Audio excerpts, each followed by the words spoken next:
എന്നാൽ നാരകത്തെ ഒരു കൃഷിവിളയാക്കാമെന്ന് അധികം ആരും ചിന്തിച്ചിട്ടില്ല.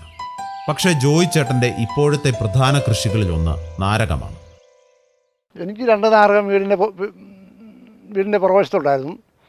അത് നാട്ടിലൊക്കെ ഒരു നാരകത്തെ 100 കിലോയ്ക്ക് മുകളിൽ നാരങ്ങ കിട്ടുമായിരുന്നു. അപ്പോൾ നാരകം ഇവിടെ നല്ലപോലെ കായ്ക്കും എന്നുള്ളത് എനിക്കൊരു ബോധ്യമുണ്ടായിരുന്നു. 2016 ആയപ്പോഴത്തേന് 130 നാരകത്തിൽ ബഹുഭൂരിപക്ഷം നാരകത്തിലും പൂവും കായും ആയി. ആ വർഷം ഒരു 8-10 മിനിറ്റിൽ നാരങ്ങ കിട്ടിക്കാണും. 2016-17 കാലഘട്ടമായപ്പോഴത്തേനും ടോപ്പ് കായായിരുന്നു. ഒരു 5 ടൺ കായെങ്കിലും അന്നേരം കിട്ടി. വിലക്കുറവായിരുന്നു. 20 രൂപയ്ക്കും 15 രൂപയ്ക്കും 25 രൂപയ്ക്കും 30 രൂപയ്ക്കൊക്കെ കൊണ്ട് കൊടുക്കും. വിലക്കുറവായിരുന്നു. എന്നാൽ പോലും ആ വർഷം 1.5 ലക്ഷം രൂപ കാ കിട്ടി. ഈ കഴിഞ്ഞ വർഷം 2018 കാ കുറവായിരുന്നു. എന്നാലും വില ഉണ്ടായിരുന്നു. 40 രൂപ 35 രൂപ കിട്ടിയപ്പം 1 ലക്ഷം രൂപ അടുത്ത് നാരങ്ങ വിറ്റു.